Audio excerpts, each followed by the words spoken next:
Señor, como olor fragante que llegue hasta tu trono, Señor, hasta ese trono de gloria, ese trono de gracia donde nosotros podemos acercarnos con toda confianza, Señor.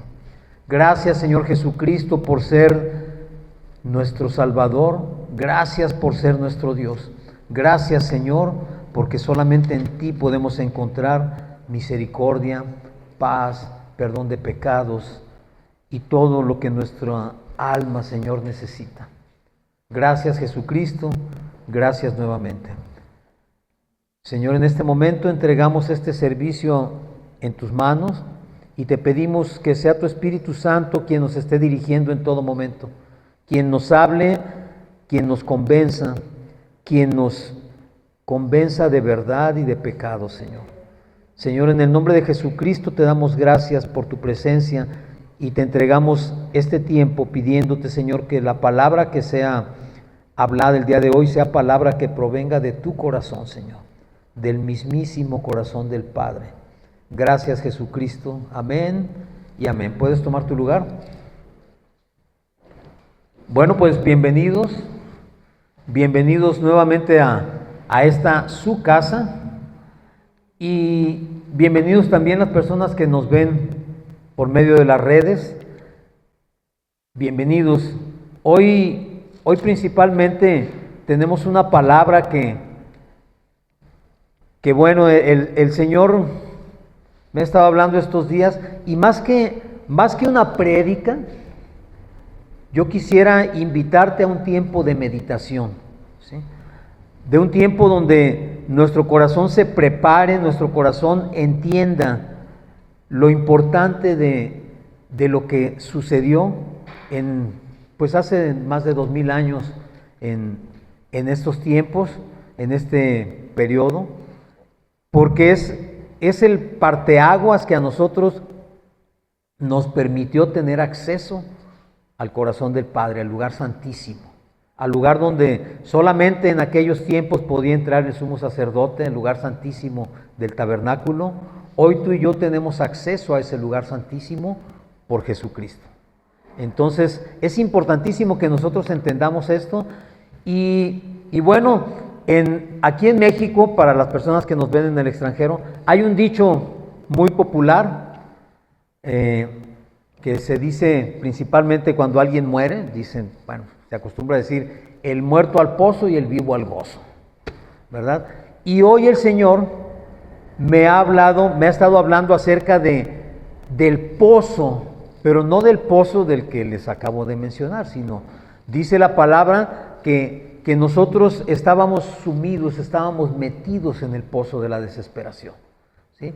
Y la prédica del día de hoy se titula Del pozo de la desesperación a la roca de la salvación.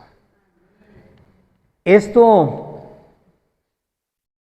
aunque este día estamos celebrando el Domingo de Palmas o Domingo de Ramos, como le llaman, vamos a tener un tema y enseguida entramos a la celebración, ¿sí? En el Salmo 40, versículos del 1 al 3, si tienen Biblia, búsquenlo. Si no tienen Biblia, pueden tomar una de las que tenemos aquí o pedirla si la necesitan.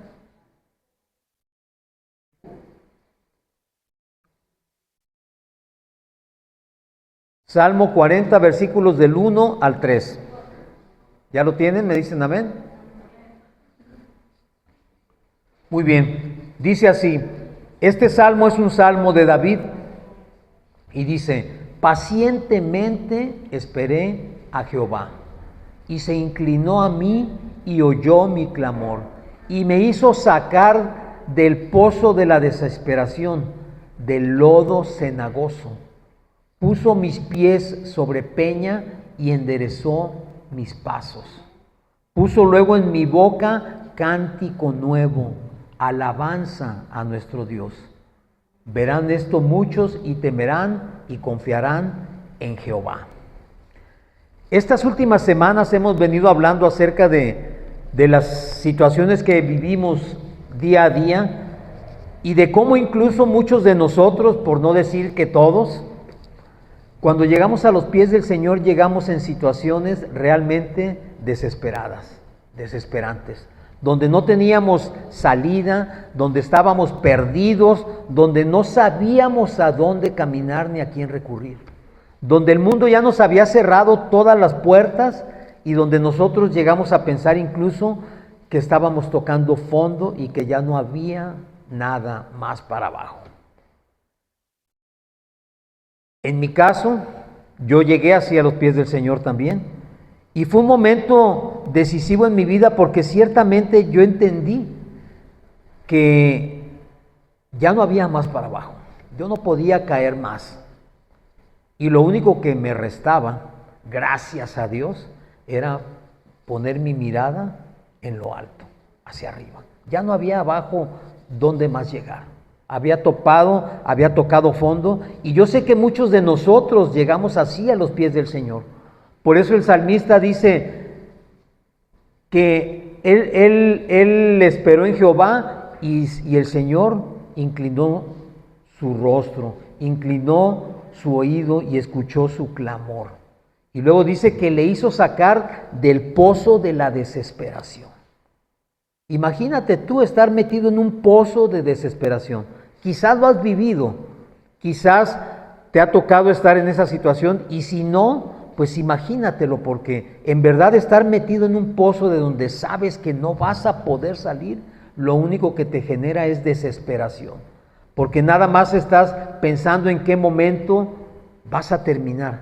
Y luego dice que del lodo cenagoso nos sacó.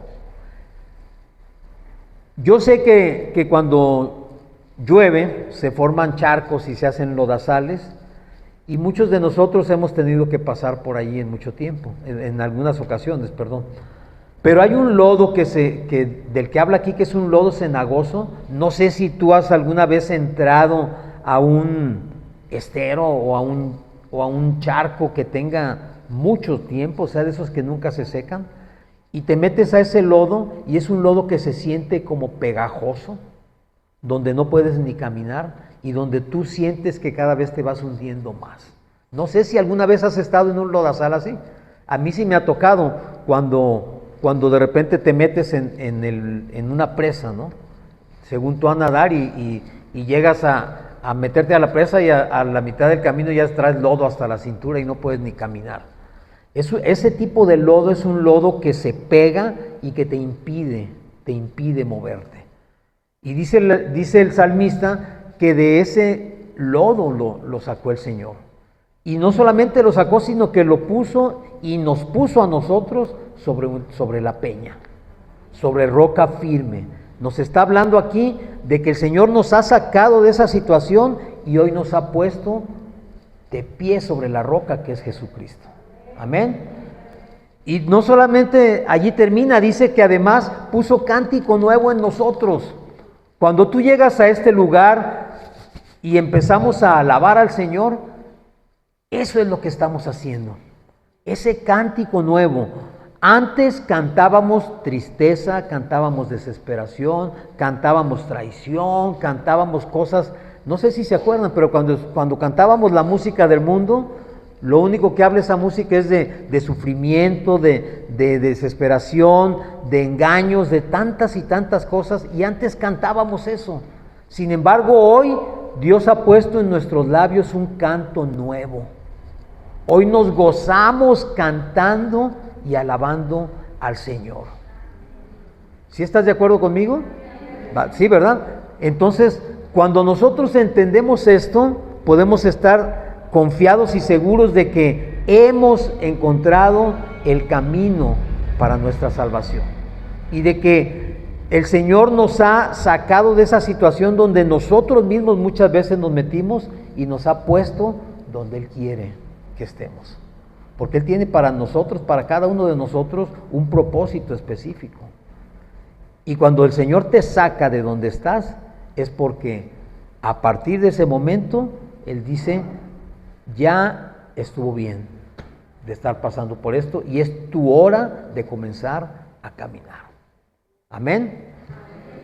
Muy bien, pues dice también que cuando nosotros bueno, el Salmo 30, 11, vamos a ver. Salmo 30, 11, versículo 11. Dice también que nosotros hemos sido transformados de tal manera que nuestro lamento se ha transformado o se ha cambiado en baile. Dice, desataste mi cilicio y me ceñiste de alegría. No sé si los que estamos aquí todos saben qué es un cilicio, ¿no? Imagínense una faja o un corsé para las mujeres que quizás lo identifiquen un poco mejor, pero imagínense que estuviera hecho de una fibra como de ixtle, ya ven que el ixtle tiene piquitos, y eso si tú te lo pones y te lo ciñes, ¿qué te provoca? Y ya se lo están imaginando, ¿verdad? Porque ya vi caras así de... imagínense, es una picazón, es algo molesto, y llega un momento en que aquello con el movimiento hasta te genera sangrado porque te raspa. Eso es el cilicio. Y antes muchas personas se ceñían de cilicio digamos, para atormentarse, para experimentar un sufrimiento, pensando que con eso podían pagar algo de sus pecados o cuando menos compensar lo malo que habían hecho. Muchas personas se siguen haciendo daño pensando que con eso pueden mitigar o pueden pagar un poco de lo mal que se han portado o que nos hemos portado. Pero dice aquí que ese cilicio fue cambiado por un ceñimiento de alegría. Y yo sé que a ti te ha pasado, porque si no te hubiera sucedido eso, no estarías aquí cada semana, ¿verdad? No estarías aquí buscando del Señor. Ha sido precisamente porque ese lamento se transformó en baile. Hoy nos gozamos en la presencia del Señor. Hoy sabemos que no importa lo que suceda a nuestro alrededor, siempre estamos en presencia de Él y podemos gozarnos en su presencia. Y podemos dejar lo que el mundo nos echa encima, dejarlo allá afuera y decir, vengo a gozarme en el Señor. Vengo a bailar para el Señor. Vengo a ceñirme de alegría y a echar fuera todo cilicio y toda angustia y toda pena. Y esto, mi hermano, a pesar de que lo que acabamos de leer está en el Antiguo Testamento, en los libros de los Salmos, esto es lo que se cumple cuando el Señor viene al mundo. Y yo sé, porque pues hoy es un día de esa celebración del Domingo de Ramos, que un día como hoy, bueno, no exactamente como hoy, pero festejando como el día de hoy, la entrada de Jesús a Jerusalén, es como se inicia la etapa final de la obra redentora de Jesucristo. Y nada más como información te quiero decir que de acuerdo al calendario judío, la noche de anoche comenzó la Pascua. Y la Pascua es una celebración que se hace durante 7 días. Entonces, esa celebración de la Pascua es la que estaba por iniciarse en los últimos días de Jesús, cuando Él entra a Jerusalén. Y vamos a ir a Juan 12:12 para que veamos cómo sucedió esto. Juan 12, el Evangelio de Juan 12:12.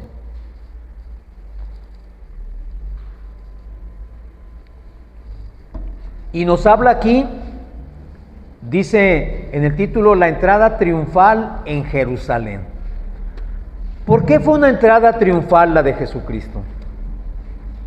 Fue una entrada triunfal porque ya había estado Jesucristo entre todo el pueblo durante 3 años y medio aproximadamente, ejerciendo su ministerio, llevando la palabra, enseñándole a sus discípulos y a la gente qué es lo que Dios quería realmente, trayendo las buenas nuevas del Evangelio, es decir, las buenas noticias del reino, trayendo el reino de los cielos a la tierra, porque Él mismo dijo, el reino de los cielos se ha acercado y está entre ustedes, está entre vosotros, y el reino de los cielos se llama Jesucristo, es decir, Dios mismo hecho hombre en la tierra.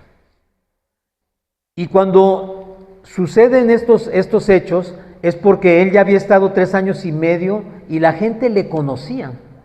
Le conocían tan bien que la gente le seguía, le buscaba, le pedía milagros, se acercaba a pedir ayuda, y entonces todo mundo sabía quién era Jesús. De manera que ese día, vamos a comenzar a leerlo, dice: el siguiente día, grandes multitudes que habían venido a la fiesta, al oír que Jesús venía a Jerusalén, tomaron ramas de palmera y salieron a recibirle y clamaban: Hosana, bendito el que viene en el nombre del Señor, el Rey de Israel. Amén. Fíjense bien, está hablando aquí de que cuando ellos supieron que Jesús venía, había mucha gente que se estaba preparando precisamente para las fiestas de la Pascua, del Pesaj judío. Y entonces cuando ellos supieron que venía Jesús, dice que tomaron ramas, palmas y lo recibieron, y entonces gritaban ellos: bendito el que viene en el nombre del Señor. Hosana, Hosana. Cuando cantamos Hosana o decimos Hosana, estamos diciéndole al Señor: ven, sálvanos. Eso significa Hosana. Cuando tú dices Hosana, estás diciendo: ven, sálvanos. Y entonces dice: bendito el que viene en el nombre del Señor. Ellos estaban en ese momento seguros de que Jesucristo venía de parte de Dios. Porque también decían, si no vinieses de parte de Él, no hubiera sido posible que hiciera tantas señales, ¿verdad? Para hacer ese tipo de señales era necesario venir de parte de Dios. Y luego le llaman el Rey de Israel. Y ciertamente dice la palabra que nadie llama a Jesús Señor si no es por el Espíritu. Es decir, el Espíritu Santo en ese momento estaba inspirando a la gente a que reconociera que Jesús era el ungido del Señor y era el Rey de Israel. Pero luego enseguida dice: y halló Jesús un asnillo y montó sobre él, como está escrito: no temas, hija de Sión, he aquí tu rey viene montado sobre un pollino de asna. ¿Por qué entra Jesús montado en un burrito, en un pollino? Porque así estaba escrito que tenía que ser. Porque ya estaba profetizado que cuando entrase el Mesías, iba a entrar montado en un burrito, en un asno. Pero en ese momento dice más adelante que la gente no entendió lo que estaba pasando. No lo entendía. ¿Por qué? Porque cuando ellos lo vieron, pues ellos no pensaban que Jesús fuese la clase poderosa, y los religiosos no pensaban que Jesús fuese el Mesías, porque ellos esperaban un Mesías que llegara haciendo guerra y echara fuera al pueblo romano, al ejército romano, al imperio romano que estaba en ese momento dominando a Israel. Ese es el Mesías que ellos esperaban. Ellos no esperaban un Mesías que viniera a provocar todo el cambio en paz, y mucho menos que fuese a morir para poder conseguir y hacer su obra completa. Ellos esperaban un guerrero, alguien que llegara quizás con ejércitos, me imagino con ejércitos de ángeles, a derrotar a todo mundo y a sacar fuera a todos para darle toda la gloria al pueblo de Israel. Pero no es así, ese no era el plan de Dios. El plan de Dios en Jesús era precisamente que nosotros pudiéramos ser salvos y ser aceptos para el Padre. Entonces, cuando esto sucede, la gente quizás no entendía la magnitud de lo que estaba sucediendo. Y muchas veces nosotros hoy todavía no entendemos la magnitud de lo que estaba a punto de suceder en esos días. Porque a veces nos hemos acostumbrado a que cada año simplemente lo celebramos, lo recordamos y decimos: hoy, un domingo como hoy, Jesús entró a Jerusalén, le tendieron palmas en el piso, le recibieron, le llamaron Hijo de Dios, Hijo de David, le llamaron Rey de Israel. Y por eso vemos el título de la entrada triunfal, porque nos quedamos con esa idea. Pero aquí, en el caso de Jesús, primero fue esa recepción, y días más tarde, ese mismo pueblo que le estaba aclamando, ese mismo pueblo que le estaba recibiendo, es el mismo que después estaría pidiendo que fuese crucificado. Y cuando yo estaba meditando acerca de esto,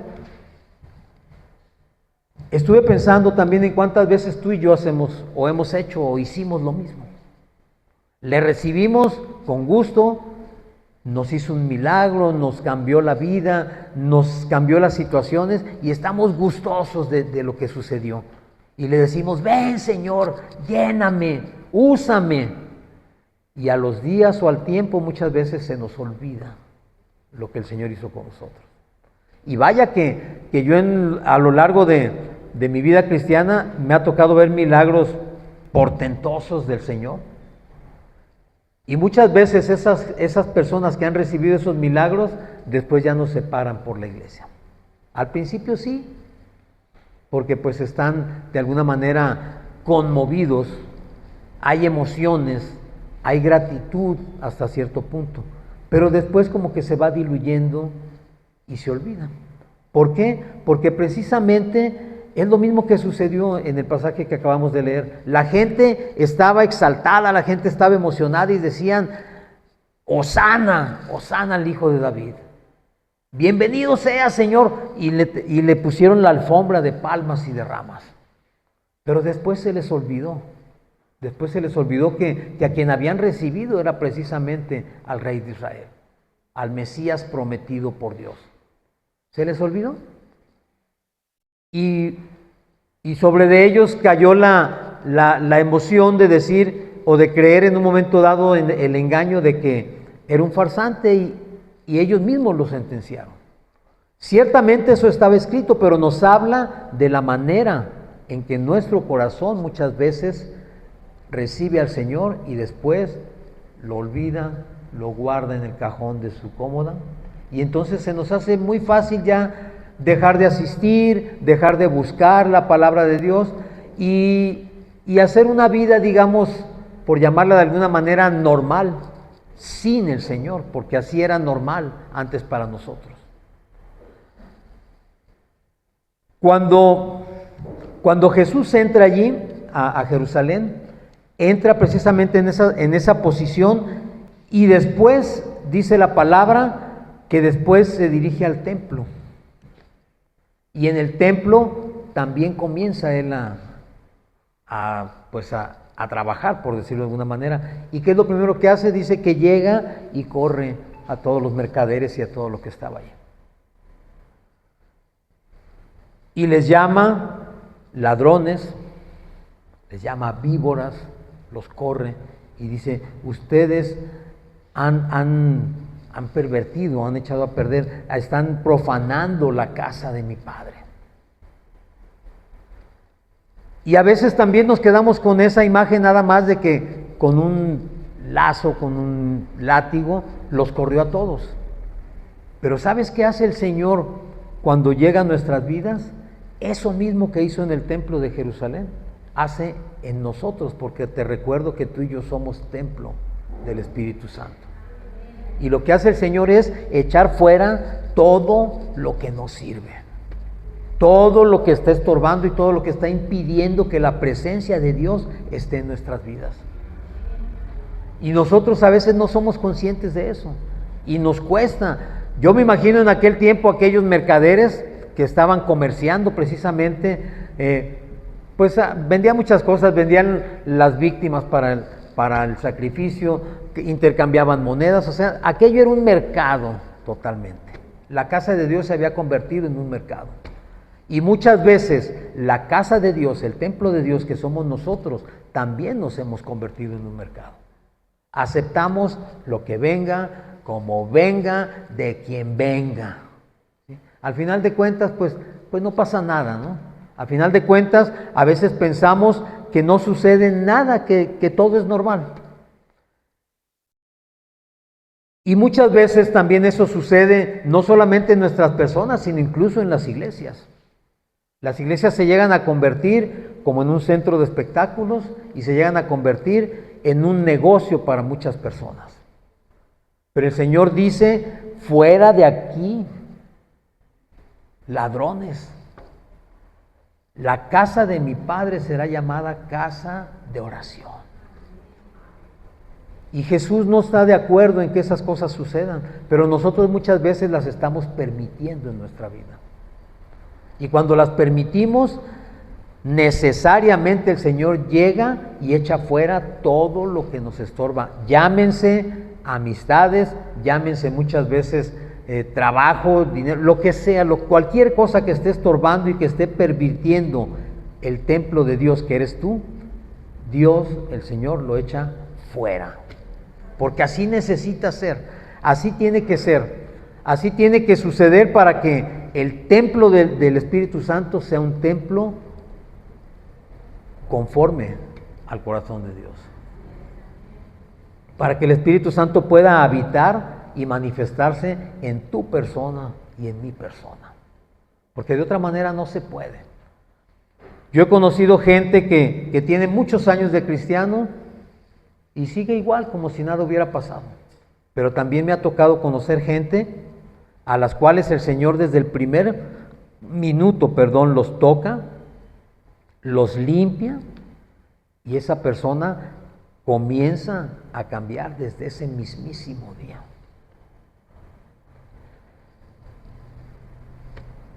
A veces, cuando nosotros permitimos que este tipo de cosas sucedan, se nos olvida esto y se nos olvida a qué vino realmente el Señor Jesucristo. Tú y yo estábamos, como hemos hablado en otras ocasiones, como aquella mujer samaritana, como aquella mujer cananea también, que se acerca a Él y le pide ayuda, le pide misericordia, y el Señor le dice: yo solo he venido yo he sido enviado por las ovejas perdidas de la casa de Israel. ¿Sí has escuchado eso? ¿Sí sabes quiénes son las ovejas perdidas de la casa de Israel? Nosotros. Y te voy a explicar por qué. Después del exilio en Siria, las 12 tribus fueron dispersadas, es lo que se conoce como diáspora. Y en esa dispersión muchas tribus se perdieron y solamente 2 tribus regresaron a Israel: la tribu de Judá y la tribu de Benjamín. Las demás se dispersaron y se perdieron. Y dentro de esas tribus que se perdieron estaba la tribu de Efraín. Y esa tribu de Efraín, dice la palabra, que se convirtieron a la idolatría y que se olvidaron de Dios. No sé tú, pero yo creo que la mayoría de nosotros hemos sido sacados de ese ámbito, de ese ambiente de la idolatría.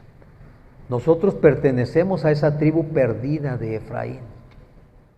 Por eso es que cuando el Señor nos saca y Él viene por nosotros, porque somos parte de esas tribus perdidas, parte de ese pueblo perdido del pueblo de Israel. Perdidos nosotros, por supuesto que Él sabe dónde estamos. Él sabe a quién va trayendo. Pero nosotros estábamos así dispersos totalmente. Por eso el Señor dice: yo he sido enviado a las ovejas de la tribu perdida, a las ovejas perdidas de Israel. Y tú y yo éramos esas ovejas perdidas. Tú y yo en un momento nos acercamos como esa mujer cananea pidiéndole auxilio. Porque yo creo que la mayoría de nosotros, si no es que todos, así llegamos a los pies del Señor. Cuando ya estábamos tan desesperados que decíamos: pues déjame ver, yo sé que incluso muchos nos llegamos a preguntar: si de verdad existes, escúchame, sálvame, ayúdame. Y el Señor inclinó su oído a nosotros, escuchó nuestro clamor y nos salvó. Por eso estamos aquí.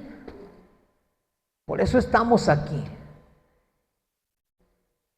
Y en ese momento, también cuando los discípulos le están preguntando a Jesús: oye, Señor, ¿por qué hablabas con esa mujer si es samaritana? ¿Verdad? ¿Por qué los samaritanos no, hazlos a un lado? El Señor dijo: no, espérate, así no es. Ustedes Dice en Juan 4:35, dice, ustedes dicen que aún los campos no están listos para la siega. ¿Sí? Juan 4:35.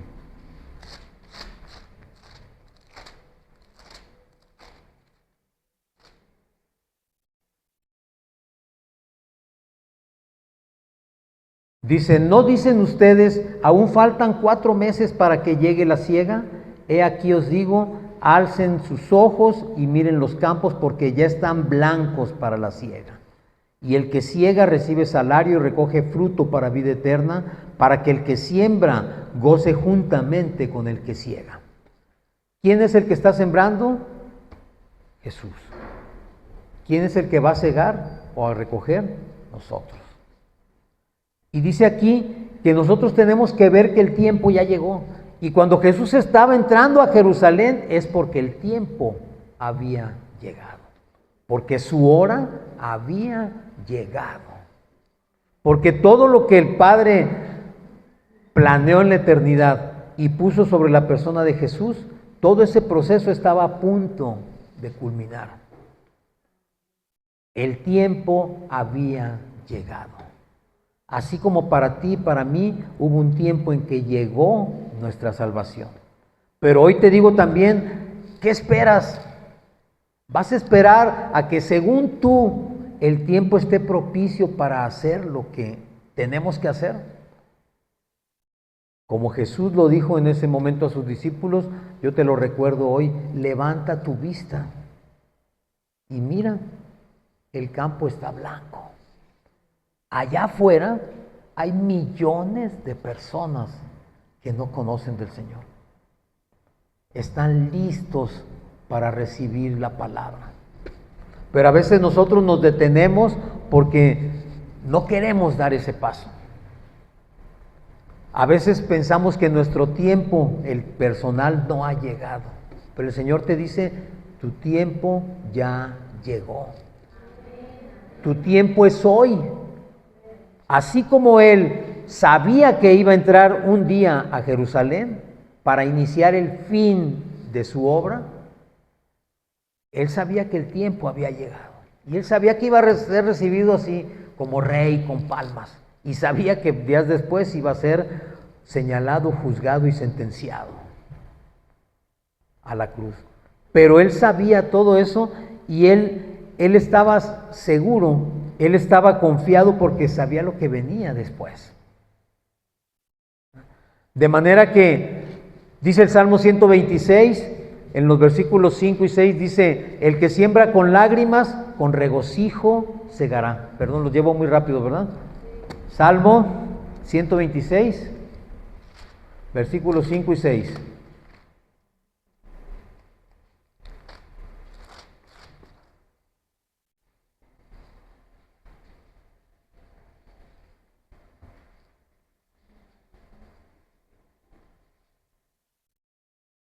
¿Ya?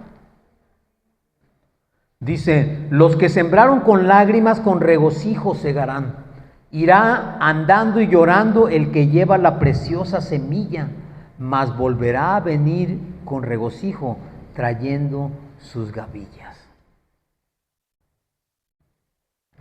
Jesús necesitaba sembrar con lágrimas la semilla. Era necesario que padeciera, Él siempre lo dijo y estaba escrito que debía padecer. Era necesario que Él fuera muerto. ¿Por qué? Porque dice aquí que irá andando y llorando el que lleva la preciosa semilla, mas volverá a venir con regocijo trayendo sus gavillas.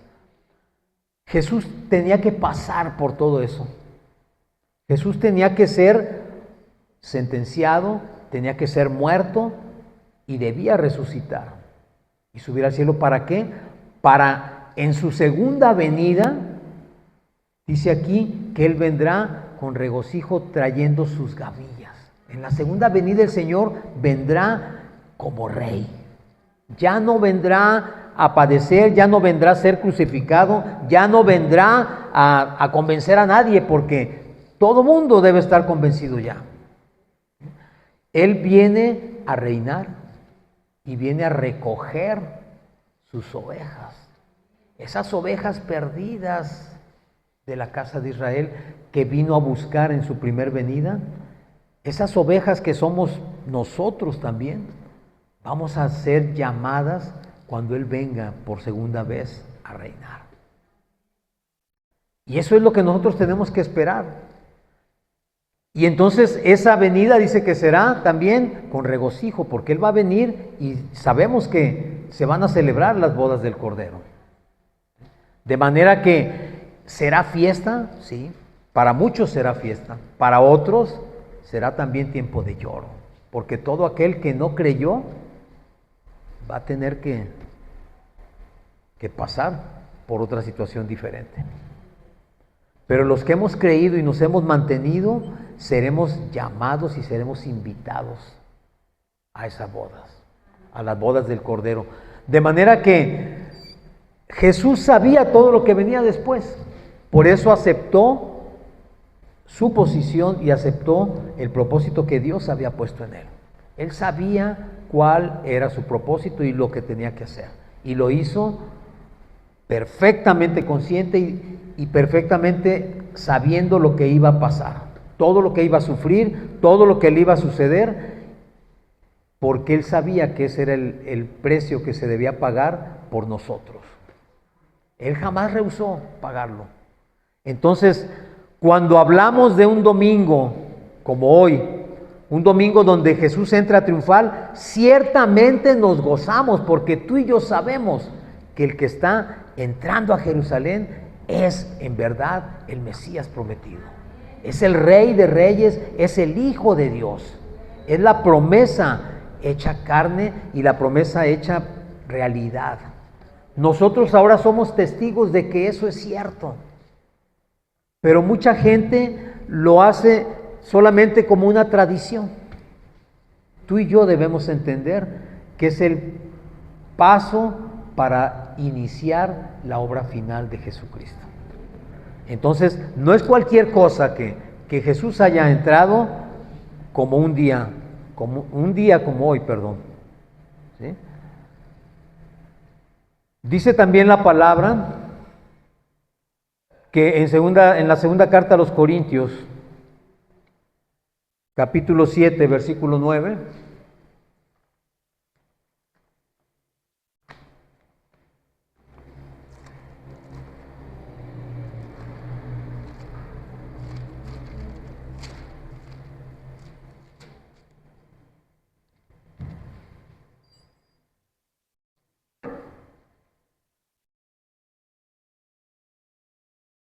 ¿ya lo tienen? Aquí en esta carta, Pablo nos habla de una contristación que sucede porque él envía una carta a la iglesia de Corinto y dice que ellos se contristaron, dice, por un tiempo. Pero luego dice en el versículo 9, dice, ahora me gozo, no porque hayáis sido contristados, sino porque fuisteis contristados para arrepentimiento. Porque habéis sido contristados según Dios, para que ninguna pérdida padeciese perdón por nuestra parte. Porque la tristeza que es según Dios produce arrepentimiento para salvación. Y de que no hay que arrepentirse, pero la tristeza del mundo produce muerte. A veces podemos sentirnos tristes porque cuando se nos habla la verdad, cuando se nos habla acerca de lo que Jesús tuvo que hacer por nosotros, de la manera en que Él pagó por nosotros, y a veces nosotros no lo entendemos y el Espíritu Santo nos habla y nos redarguye, a veces podemos sentirnos tristes, podemos sentirnos regañados, podemos sentirnos que nos están llamando la atención, podemos sentirnos mal porque nos damos cuenta de cuál es nuestra verdadera posición frente a la obra de Jesucristo. De que muchas veces lo hemos visto de una manera tan ligera que no hemos entendido bien la grandísima salvación que nos fue dada. Y dice Pablo, yo me gozo porque ustedes se pusieron tristes, ¿verdad? Pero dice, no es porque simplemente se hayan puesto tristes, no es porque yo diga, los regañé y mira, a todos les llegó, ¿verdad? No, sino porque esa tristeza dice que fue una contristación, ¿para qué? Para arrepentimiento. Porque finalmente cuando nosotros entendemos, inevitablemente, si tú entendiste bien, va a producirse un fruto de arrepentimiento. Y si ese fruto de arrepentimiento surge en tu corazón, ¿sabes qué? Valió la pena la contristación. Porque entonces dice aquí que hemos sido contristados según Dios. Dios mismo ha tocado nuestro corazón y nos ha dicho, pon atención, estás mal, no sigas así. Entiende todo lo que sucedió. Entiende por qué pasó lo que debía pasar. No es nada más no se trata nada más de comenzar una Semana Santa. Se trata de iniciar una vida santa. Una vida todos los días buscando la santidad. Y si el Espíritu Santo trajo a tu corazón arrepentimiento, gloria a Dios. Porque ese arrepentimiento es, dice la palabra, para salvación. Es decir, ese arrepentimiento es el que nos va a permitir recibir la salvación y vivirla. Porque de otra manera seremos como cualquiera que simplemente sabe que estos días Jesús pasó sus últimos días en la tierra, pero hasta allí, o sea, no pasa nada, no sucede nada. Pero tú y yo, si estamos teniendo un arrepentimiento, estamos siendo contristados por Dios. Y es para salvación. Porque dice también que la tristeza del mundo produce muerte. ¿Dónde estábamos metidos? Como comenzamos la prédica el día de hoy, estábamos metidos en el pozo de la desesperación. ¿Y a dónde nos lleva ese pozo de la desesperación? A la muerte. Porque eso es lo que nos ofrece el mundo, muerte. Sin embargo, en Dios se produce salvación y vida eterna. No sé de repente qué estés pensando tú, pero yo sí entiendo, y quisiera que lo entendieras tú, que estos tiempos, estos días que estamos por celebrar, en verdad deben hablarnos a nosotros de lo importante y grande que fue la obra de Jesucristo. No pueden ser unos días como cualquiera. Porque nosotros, cuando entendemos la obra de Jesucristo, sabemos que Él estuvo esos 3 años y medio con los discípulos y con el pueblo, enseñándoles. Pero también les fue advirtiendo lo que iba a suceder. Y si para los discípulos en un momento dado fue difícil entenderlo, a veces pudiéramos pensar que para nosotros pues no es tan fácil. Pero ¿sabes qué, mi hermano? A ellos les tocó vivir en tiempo real lo que estaba sucediendo. Y debió haber habido confusión en sus mentes y en sus corazones tremenda. Pero tú y yo somos testigos ya de que todo lo que sucedió es verdad. Y de que Jesucristo resucitó. Y en un domingo más estaremos celebrando esa resurrección del Señor. Y yo te quiero invitar, aprovecho para invitarte a que el próximo domingo nos acompañes y que vengas a celebrar el evento, yo creo, yo considero y yo entiendo, más importante de todo lo que sucede en estos días. Porque de nada hubiera servido todo lo que sucedió si Jesucristo no hubiese resucitado. Pero por cuanto resucitó, nuestra fe está afincada en la roca que sea. Nuestra fe está viva y nuestra fe es firme porque sabemos que resucitó. Sabemos que Él no se quedó colgado en la cruz ni se quedó sepultado en la tumba. Él resucitó. Y entonces este tiempo de preparación nos tiene que llevar a ese día de gozo pleno en el Señor. A ese día donde vengamos a celebrar que Jesús resucitó, que Jesús se levantó de los muertos, y por esta causa tú y yo tenemos esperanza de vida eterna. ¿Sabemos que vamos a sufrir en el trayecto? Sí. El mundo está hecho para sufrir, pero sabemos y tenemos la esperanza de que en Jesucristo vamos a tener la vida eterna. Esa es nuestra esperanza, ese es nuestro gozo, y eso es lo que nosotros sabemos que es la verdad. Te voy a invitar a que vengas ese día, y otra cosa que te quiero invitar, el miércoles en nuestro servicio de media semana vamos a hablar acerca precisamente de lo que representa la última cena del Señor, la Santa Cena, de por qué se lleva a cabo, qué significa todo lo que se lleva a cabo en ella, y para que tú también estés seguro de que lo que estás haciendo es conforme a la palabra de Dios.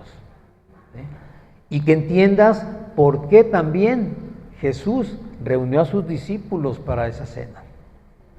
Y por qué les comieron pan y por qué bebieron el vino. Pero todo eso, si tú nos acompañas el miércoles, lo vas a entender, si es que no lo entiendes todavía. Lo más importante del día de hoy, del tema de hoy, es que tú y yo entendamos que precisamente esto que sucede a partir de un día como hoy, la entrada de Jesús triunfal a Jerusalén, la limpieza del templo y todo lo que viene después, cuando es apresado, cuando es sentenciado, cuando es golpeado, cuando es martirizado, cuando es crucificado, y después la resurrección, tiene precisamente un propósito de parte de Dios. De otra manera, tú y yo no podríamos haber alcanzado jamás la salvación. Y tú y yo estaríamos como muchos todavía perdidos esperando al Mesías. Tú y yo sabemos que el Mesías ya vino, que el Mesías ya nos rescató, que el Mesías ya perdonó nuestros pecados, que hemos sido redimidos en Jesús y que nuestra esperanza está puesta en quien resucitó, en quien se levantó de entre los muertos, subió a los cielos, está en el trono junto al Padre, a la derecha del Padre, y esperamos la segunda venida de Él. De manera que nuestra esperanza y nuestra fe no es una fe muerta, no es una fe que esté por comprobarse, es una fe que sabe que todo lo que está escrito en la palabra es verdad. Es una fe que confía en que cuando Jesucristo venga, nosotros le veremos y nosotros iremos a su presencia, esperando, porque esa es nuestra esperanza, esperando en verdad verle y ser resucitados junto con Él y pasar a la vida eterna en Él. Amén. Entonces, mi hermano, no sé si sentiste el día de hoy así como un regaño.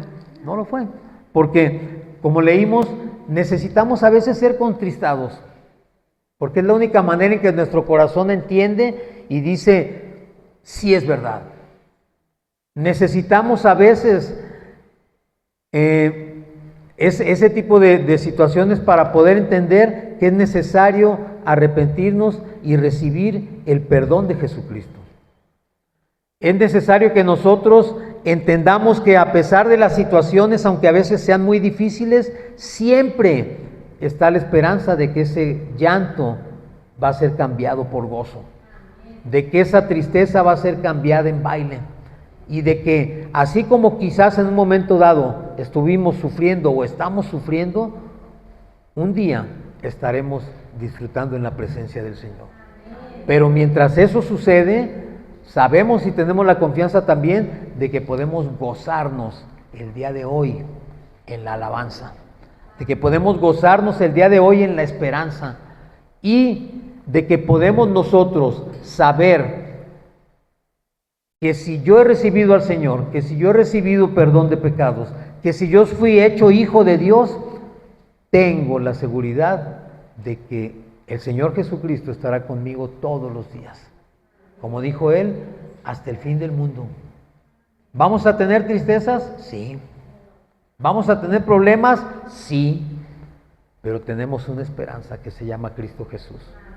Estamos parados sobre la roca firme, sobre la roca poderosa y eterna que es Jesucristo. Amén. Amén. Vamos a ponernos de pie.